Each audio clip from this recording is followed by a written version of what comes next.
السلام علیکم ورحمۃ اللہ وبرکاتہ۔ آج کے اس ویڈیو میں ہم بات کریں گے دجال کے بارے میں۔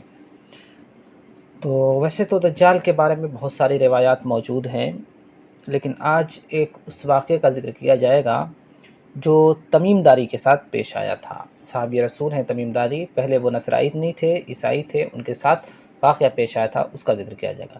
پھر کبھی آگے چل کر کے ابن سیاد کا ذکر کیا جائے گا، جس کے بارے میں نبی صلی اللہ علیہ وسلم کو یہ شک تھا کہ ابن سیاد دجال ہے۔ وہ اللہ کے نبی صلی اللہ علیہ وسلم کے زمانے میں موجود تھا، اس کے بچپن سے ہی اللہ کے نبی صلی اللہ علیہ وسلم کو اس کی حرکات کے اوپر یہ شک ہوا کرتا تھا کہ یہ دجال ہے، لیکن اس کا ذکر پھر کبھی کسی ویڈیو میں کیا جائے گا۔ آج دیکھیے تمیم داری کے ساتھ کیا واقعہ پیش آیا تھا۔ حضرت فاطمہ بنت قیس رضی اللہ عنہ بیان کرتی ہیں کہ میں نے رسول اللہ صلی اللہ علیہ وسلم کے منادی کو سنا، وہ اعلان کر رہا تھا الصلاۃ جامعۃ۔ میں نماز کے لیے نکلی اور رسول اللہ صلی اللہ علیہ وسلم کے ساتھ مردوں کے پیچھے عورتوں کی پہلی صف میں نے ظہر کی نماز ادا کی۔ آپ صلی اللہ علیہ وسلم نماز سے فارغ ہو کر ممبر پر بیٹھے، جبکہ اس دن سے پہلے سوائے جمعہ کے ممبر پر آپ نہیں چڑھا کرتے تھے۔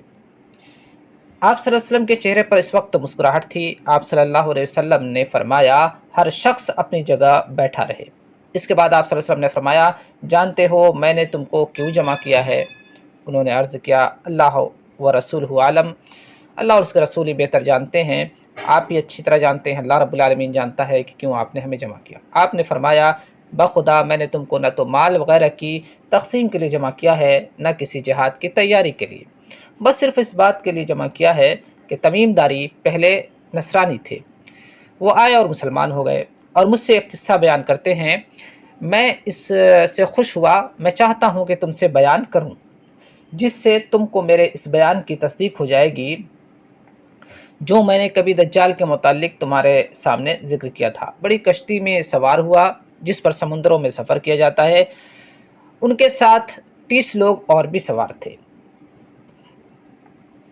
پھر سمندر میں طوفان آ گیا، 1 ماہ تک ان کا تماشا بنا رہا سمندر کے اندر۔ آخر مغربی جانب ان کو ایک جزیرہ نظر آیا جس کو دیکھ کر وہ بہت مسرور ہوئے، خوش ہوئے اور چھوٹی کشتیوں میں بیٹھ کر اس جزیرے پر اتر گئے۔ سامنے سے ان کو جانور کی شکل کی ایک چیز نظر آئی جس کے سارے جسم پر بال ہی بال تھے، ان میں سے اس کے اعضاء دکھائی نہیں پڑتے تھے کہ کدھر اس کا سر ہے کدھر اس کی دم ہے، کچھ بھی پتہ نہیں چلتا تھا۔ لوگوں نے اس سے کہا کہ کم وقت تو کیا بلا ہے؟ اس جانور نے کہا دجال کی جاسوس ہوں میں، آؤ میرے ساتھ، میں تمہیں اس کے پاس لے کے چلتی ہوں، وہ تمہاری خبروں کا بڑا مشتاق ہے۔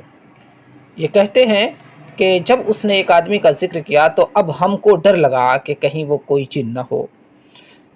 ہم لپک کر گرجے میں پہنچے تو ہم نے ایک بڑا قوی ہیکل شخص کو دیکھا، اس سے قبل ہم نے ویسا کوئی شخص نہیں دیکھا تھا۔ اس کے ہاتھ گردن سے ملا کر اس کے پیر گھٹنوں سے لے کر ٹخنوں تک لوہے کی زنجیروں سے نہایت مضبوطی سے جکڑے ہوئے تھے۔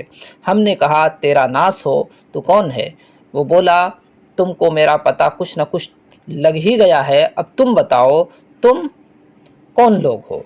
انہوں نے تمیم داری بھی کہتے ہیں کہ ہم نے کہا کہ ہم عرب کے باشندے ہیں، ہم ایک بڑی کشتی میں سفر کر رہے تھے، سمندر میں طوفان آیا اور 1 ماہ تک رہا، اس کے بعد ہم اس جزیرے میں آئے تو یہاں ہمیں ایک جانور نظر پڑا جس کے تمام جسم پر بال ہی بال تھے۔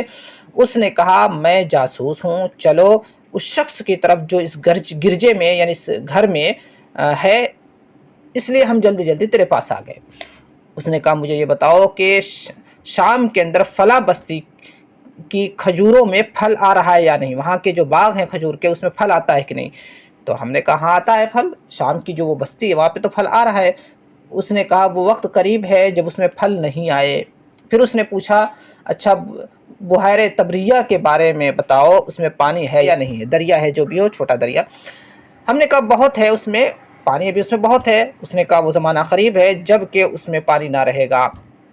پھر اس نے پوچھا زغر، یہ بھی شام میں ایک بستی کا نام ہے، وہاں کے چشمے کے متعلق بتاؤ اس میں پانی ہے یا نہیں، اور وہاں کے لوگ اس بستی والے اس پانی سے اپنے کھیتوں کو سیراب کرتے ہیں یا نہیں؟ ہم نے کہا وہاں بھی پانی ہے، بہت پانی ہے، اور وہاں کے رہنے والے لوگ اس چشمے سے اپنے کھیتوں کو سیراب بھی کرتے ہیں۔ پھر اس نے کہا اچھا نبی الامیین